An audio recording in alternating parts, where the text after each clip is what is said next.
दोस्तों, एक बादशाह ने अपनी बेटी की शादी बंदर से कर दी। तो दोस्तों, बादशाह के सामने ऐसी क्या मजबूरी थी कि उसे बेटी की शादी बंदर से करना पड़ी। आइए सुनते हैं। गुजरे जमाने में एक बादशाह था जो बहुत ही नेक और रहमदिल था। वो बादशाह किसी पर जुल्म नहीं करता था और न ही होने देता था। उसने लोगों पर सजाएं भी कम करवा दी थी। उसकी सल्तनत बहुत अमन में और खुशहाल थी।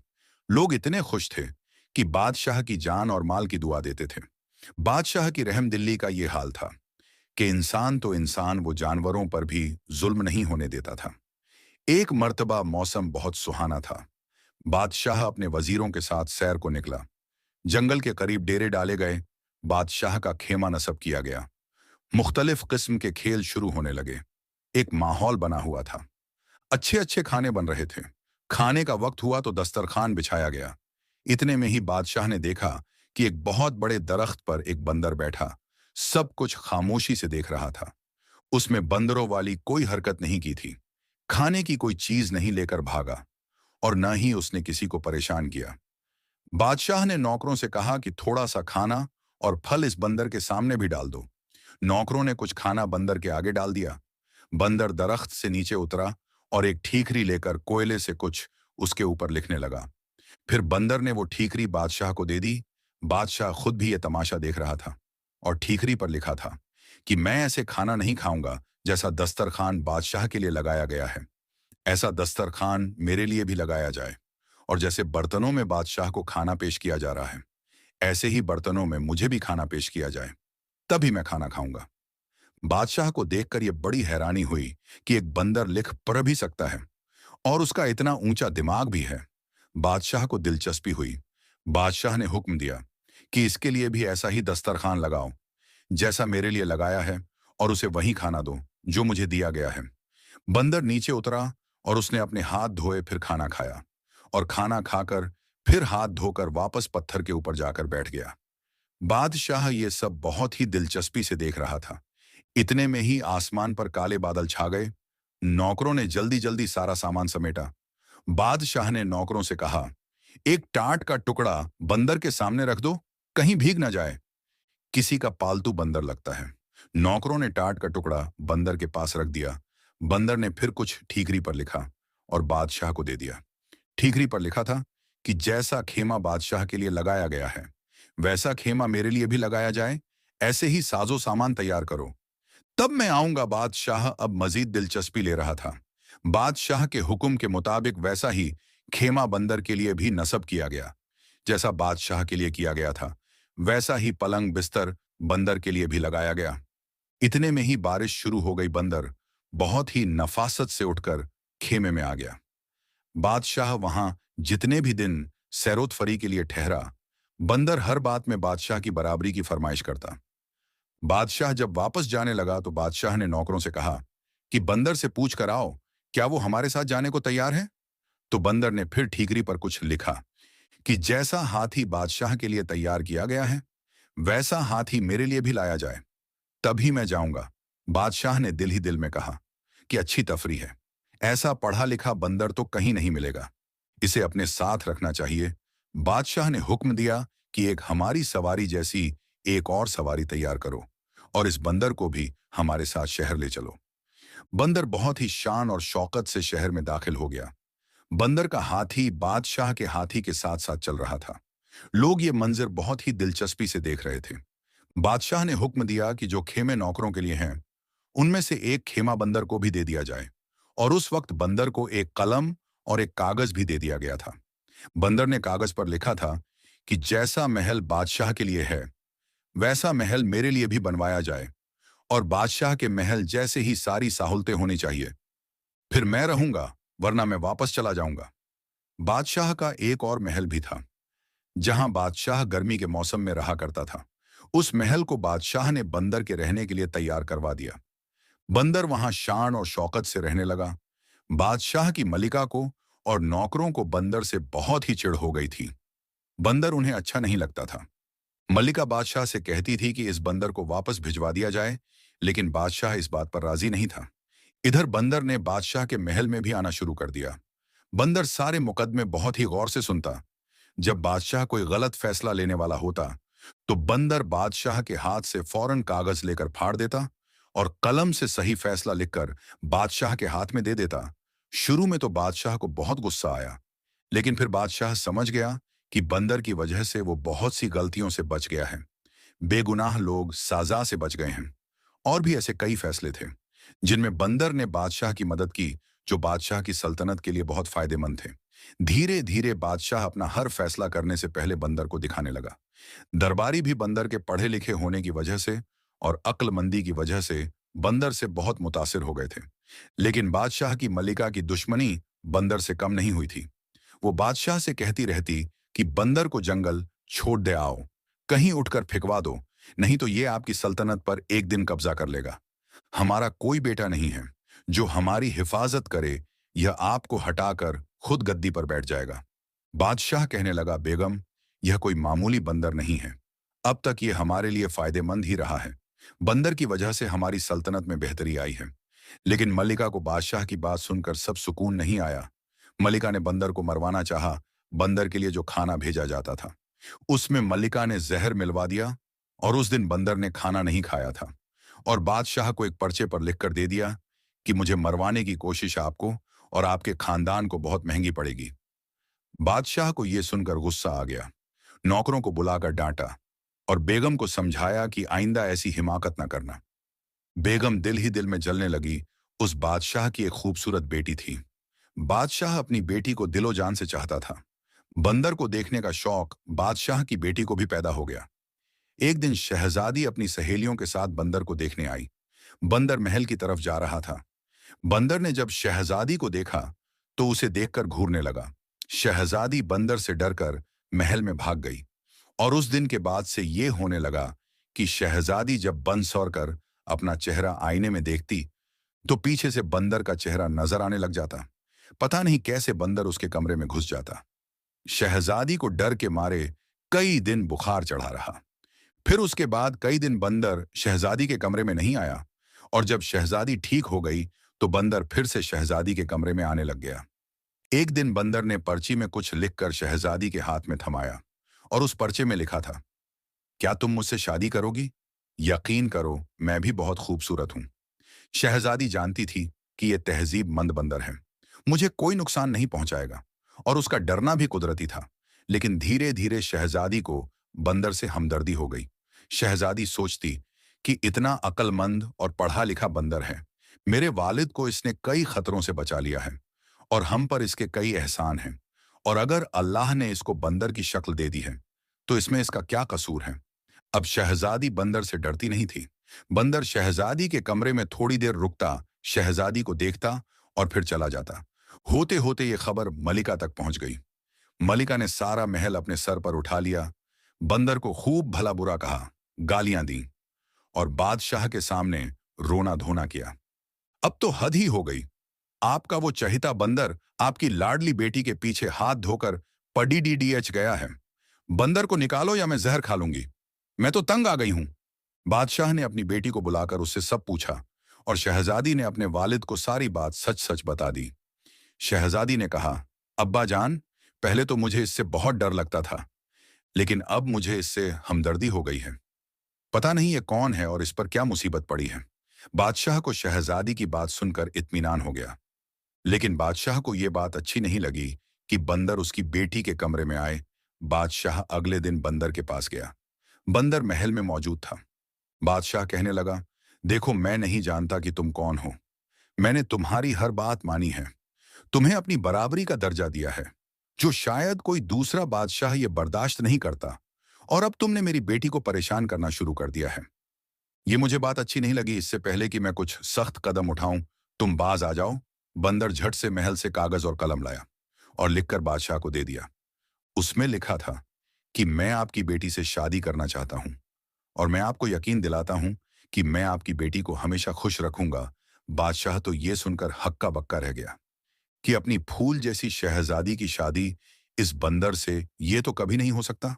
बादशाह ने कहा, ऐसा तो मेरी जिंदगी में कभी नहीं हो सकता। बंदर ने बादशाह के कमर से तलवार निकाली और दूसरे हाथ से लिखा, अगर ऐसा आपकी जिंदगी में नहीं हो सकता तो मरने के लिए तैयार हो जाइए। मैं आपको मारकर आपकी बेटी से शादी कर लूंगा। आप मेरे मोहसिन हैं। आपने मुझे इस महल में रखा, खाने पीने को दिया। मैं आपको मारकर अपने हाथ खून से रंगना नहीं चाहता। बादशाह ने अपनी मौत सामने देखी तो कहने लगा कि मैं सोचकर जवाब दूंगा। बंदर ने कहा, जो कुछ भी है, तुम्हारा जवाब हाँ में होना चाहिए। बादशाह महल वापस आ गया और बहुत परेशान हुआ। एक तरफ बेटी थी और दूसरी तरफ अपनी जान थी। सारी रात टहलते हुए गुजारी, लेकिन बेगम को उसने कुछ नहीं बताया। वो जानता था कि बेगम महल सर पर उठा लेगी और कहेगी कि तुम इसे लाए क्यों थे। सुबह होने तक बादशाह फैसला कर चुका था कि वो अपनी जान दे देगा, लेकिन वो अपनी बेटी की शादी बंदर से नहीं करेगा। वो कुछ नसीहतें करने के लिए अपनी बेटी के पास गया कि बेटी, कल को अगर मुझे कुछ हो जाए तो तुम्हें अपनी मां को कैसे देखना है और सल्तनत को कैसे संभालना है। शहजादी ने आंखों में आंसू भरकर कहा, अब्बा जान, आज ये आप कैसी बातें कर रहे हैं। अल्लाह पाक आपको लंबी जिंदगी दे। बादशाह ने कहा, ए बेटी, वो बंदर मेरे भी पीछे पड़ी डीडीएच गया है। मुझसे कहता है कि मैं उसकी शादी तुमसे कर दूं या वो मुझे जान से मार डालेगा। लेकिन ये तो नामुमकिन है कि मैं तुम्हारी शादी उससे कर दूं। तुम्हारी माँ उसे मारने की कई तरकीबें कर चुकी हैं और वो हर काम में नाकाम रही है, और वो बंदर आज भी जिंदा फिरता है। बादशाह कहने लगा कि मैं जाकर बंदर को साफ बता देता हूं कि मैं तुम्हारी शादी उससे नहीं करूंगा। उसके बाद वो शायद मुझे मार दे। तुम अपनी माँ के साथ तहखाना में छुप जाना और उस वक्त तक बाहर नहीं निकलना जब तक वो बंदर मायूस होकर चला ना जाए। शहजादी ने कहा, ए अब्बा हुजूर, आपकी जान इतनी फालतू नहीं है। आप मेरे वालिद ही नहीं, इस सल्तनत के बादशाह भी हैं। आप जाकर मेरे रिश्ते की बंदर को हाँ कर दीजिए। तकदीर का होना कोई नहीं टाल सकता।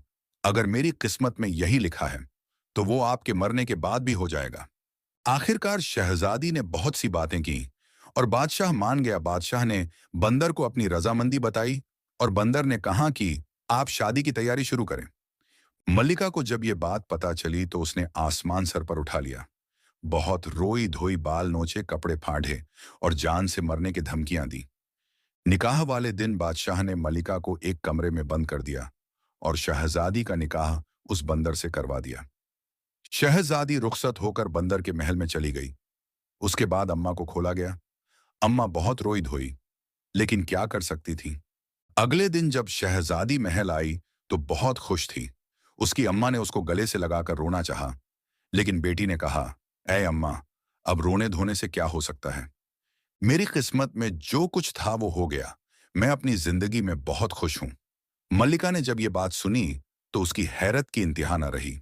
मल्लिका बोली, बेटी, तुम इस बंदर के साथ खुश हो। शहजादी बोली, हाँ, मैं बहुत खुश हूं। शहजादी दिन में अपने बाप के महल में रहती और रात को वो अपने महल चली जाती। खुशियां शहजादी के अंग अंग में फूट रही थीं। बेटी को खुश देखकर बादशाह भी मुतमईन हो गया था, लेकिन मल्लिका को यह बात हजम नहीं हो रही थी कि उनकी बेटी बंदर के साथ कैसे खुश है। एक दिन मल्लिका ने छानबीन करने की ठान ली। एक दिन रात के वक्त मल्लिका ने नौकरानियों वाला लिबास पहना और बंदर के महल में चली गई। आमतौर पर बंदर रात के वक्त महल का दरवाजा अंदर से बंद कर लेता था, लेकिन उस दिन बंदर दरवाजा बंद करना भूल गया। मल्लिका चुपके से अंदर घुस गई। शहजादी की ख्वाबगाह का दरवाजा बंद था। मल्लिका ने बातें सुननी शुरू की तो अंदर से किसी मर्द की बोलने की आवाज आ रही थी। मल्लिका ने ताले के सुराख से अंदर झांक कर देखा।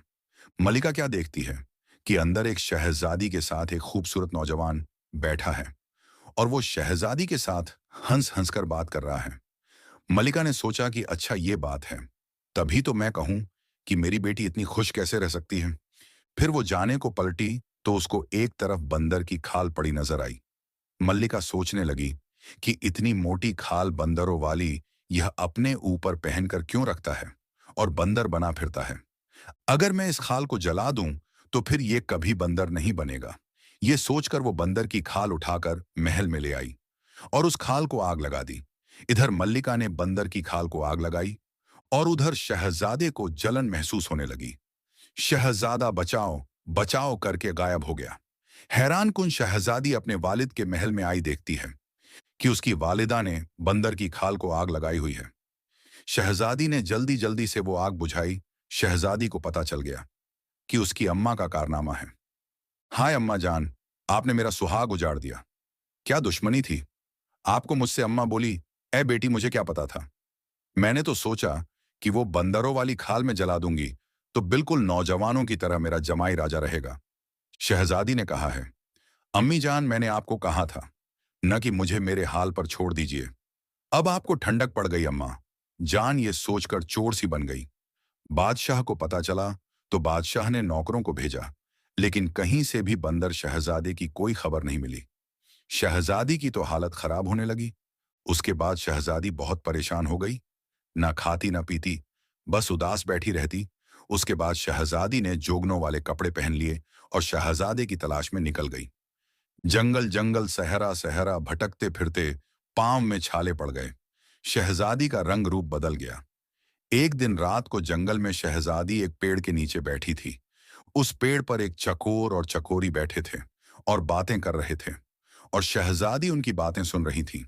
चकोर दरअसल एक परिंदा होता है।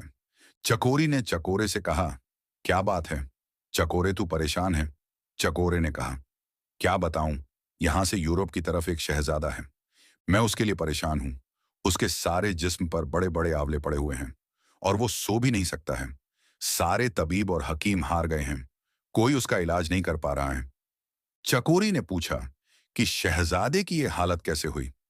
चकोरे ने कहा कि किसी जालिम ने शहजादे को जलाकर मारने की कोशिश की थी। शहजादे की जान तो बच गई थी, लेकिन जिस्म जल गया है। चकोरी ने कहा, ए चकोरे, क्या हमारे शहजादे के दुख का कोई इलाज नहीं है? चकोरे ने कहा कि अगर कोई हमारी बीथें इकट्ठी कर ले और इन्हें संदल के साथ घिसकर 40 दिन तक सुबह शाम लगाए तो शहजादे के जख्म भर जाएंगे। शहजादी समझ गई कि ये मेरे शहजादे की ही बात हो रही है। चकोरी चकोरा तो सुबह उड़ियच गए। उसके बाद शहजादी ने उनकी सारी बीथें इकट्ठी करके एक तबीब के भेष में यूरोप की तरफ चल पड़ी। वहां से कुछ ही मील पर शहजादी को एक शहर नजर आया। शहर बहुत ही खूबसूरत था, लेकिन वहां की हर चीज पर उदासी छाई हुई थी। वहां के लोग बहुत ही परेशान थे और अपने अपने कामों को अंजाम दे रहे थे। शहजादी जिससे भी उनकी परेशानी की वजह पूछती तो सारे बताते कि उनके शहजादे की हालत बहुत खराब है। शहजादी ने बाजार से संदल खरीदा और दूसरी दवाएं ली और जरूरत का सामान खरीद लिया। शहजादी शाही महल पहुंच गई और पहरेदारों से कहने लगी कि जाकर बादशाह से कहो कि हिमालय की पहाड़ियों से एक तबीब आए हैं और वो शहजादे का इलाज करेंगे। पहरेदार भागता हुआ बादशाह के पास गया। बादशाह ने कहा कि उसे अंदर बुला लो। बादशाह ने देखा कि ये तो नौजवान है, ये शहजादे का क्या इलाज करेगा? इतने बड़े बड़े तबीब और हकीम हार गए हैं। फिर भी बादशाह बोला कि तुम क्या कर लोगे, बड़े बड़े तबीब और हकीम हार चुके हैं। शहजादी बोली, ए हुजूर, अगर 40 दिन में शहजादा ठीक न हुआ तो जो चोर की सजा वो मेरी सजा। ये सुनकर बादशाह ने खुशी से हाँ कर दी। शहजादी ने कहा कि मुझे शहजादे के साथ वाला कमरा चाहिए ताकि मैं दिन रात शहजादे की देखभाल कर सकूं। बादशाह के हुक्म से शहजादी को शहजादे के साथ वाला कमरा दे दिया गया। शहजादी ने जब शहजादे की हालत देखी तो रोने लगी। अपने दिल को सख्त किया और अपने कमरे में आई। फिर संदल के साथ चकोर और चकोरी की बीथें पीसी, फिर बहुत एहतियात से शहजादे के जिस्म के जख्म साफ किए। शहजादा दर्द से तड़प रहा था। फिर शहजादी ने शहजादे के जख्मों पर वो सारा लेप लगा दिया। शहजादे को तो जैसे ठंडक सी पड़ गई। कितने दिनों बाद शहजादे को नींद आई थी। ये खबर बादशाह तक पहुंची। बादशाह ये सुनकर बहुत खुश हो गया। बादशाह ने हुक्म दिया कि तबीब का हर तरह से ख्याल रखा जाए। शहजादी ने शहजादे की खिदमत में और बीमारी का इलाज करने में दिन रात एक कर दिए। शहजादे को खिलाती पिलाती, हर तरह से शहजादे का ख्याल रखती। हफ्ते भर में शहजादा इतना ठीक हो गया कि अपने इर्द गिर्द की चीजों को थोड़ा बहुत देखने लगा। पगड़ी और दाढ़ी में शहजादे को वो तबीब कुछ जाना पहचाना सा लगा, लेकिन याद नहीं आया कि उसे कहाँ देखा था। शहजादी शहजादे के सामने बहुत कम बोलती थी। महीने भर में शहजादा बिल्कुल ठीक हो गया, लेकिन जख्म अभी थोड़े थोड़े कच्चे थे।